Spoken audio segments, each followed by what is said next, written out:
Good afternoon, everyone. Just before midnight, our emergency communication center receives a phone call from a caller saying that his friend called him and asked him to come to a residence to come help him throw out some trash. When he arrived at the residence, he immediately noticed that the trash that his friend wished him to dispose of was a deceased male victim wrapped in plastic in the back seat, laying across the back seat of a car.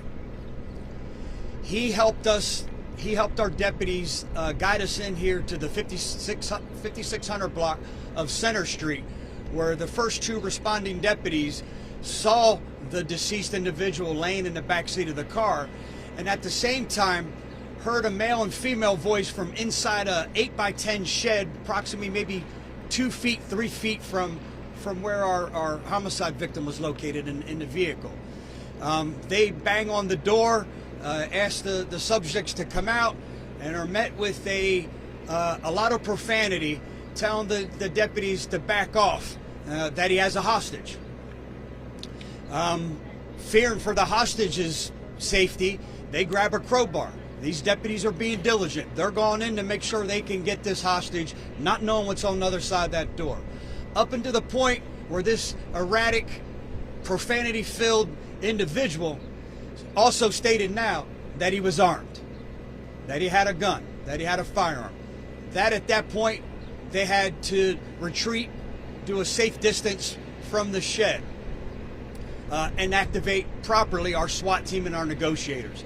They arrive on scene a short time later, get set up, relieve the responding deputies, and begin immediately continue these negotiations from a bullhorn perspective.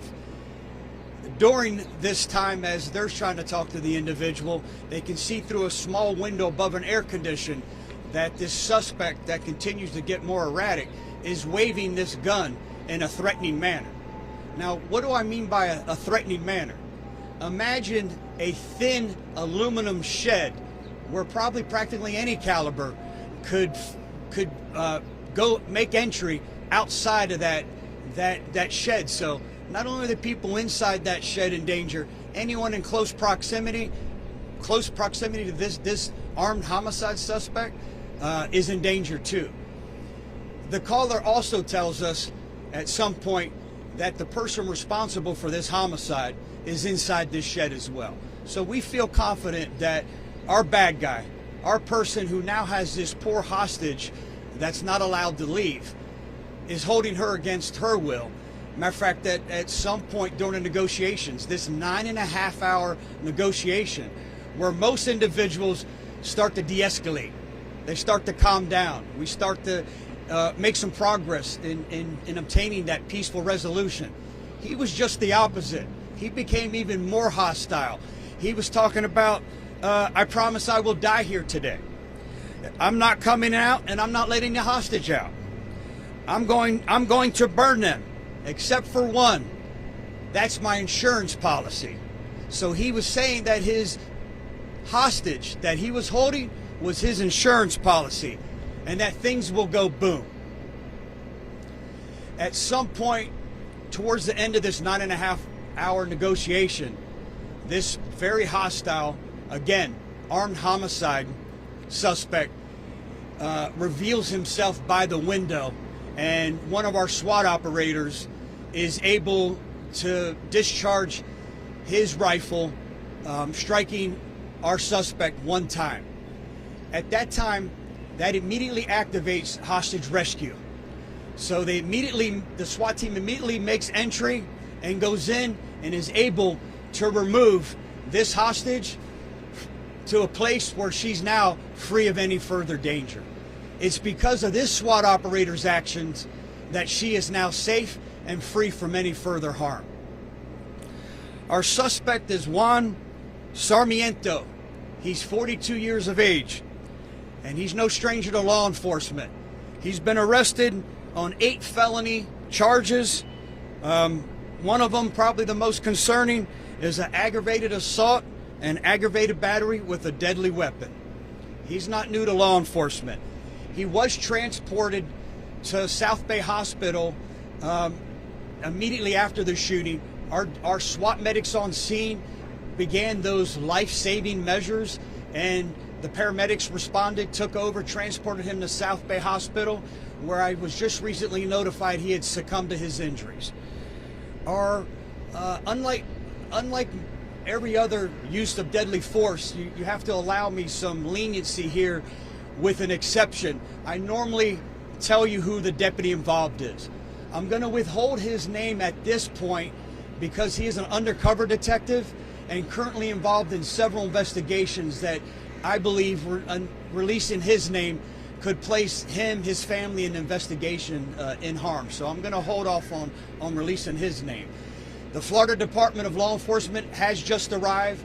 They begin now conducting interviews, conducting the investigation, and take over at this point.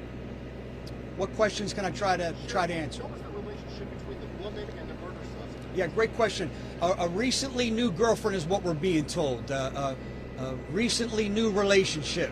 That's all we know at this point. And the friend that called, she was extremely frantic as we rescued her, and they're interviewing her now. And the friend that called, where is he? How did he get away? Where is he at? Try it one more time. I'm sorry. So the friend that called police, the first call, where is he? How did he get away from getting into? Yeah, for obvious reasons, he made up an excuse of why he had to leave and did the right thing and called us. So we have someone who did the right thing today, and we saved the hostage because of it. Sure. What about the man that was found dead in this car? How is he involved, and what is his relationship with your suspect? Yeah, not sure at this point.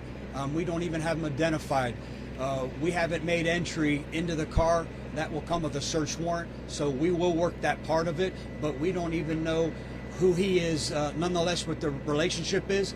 Hopefully this newfound girlfriend, because the newfound girlfriend stayed at this same residence on and off as our victim of our homicide. So we know there's a relationship there. I just can't say unequivocally what it is at this point. Do we know if she was involved in the death, or if she had anything to say about that? I don't.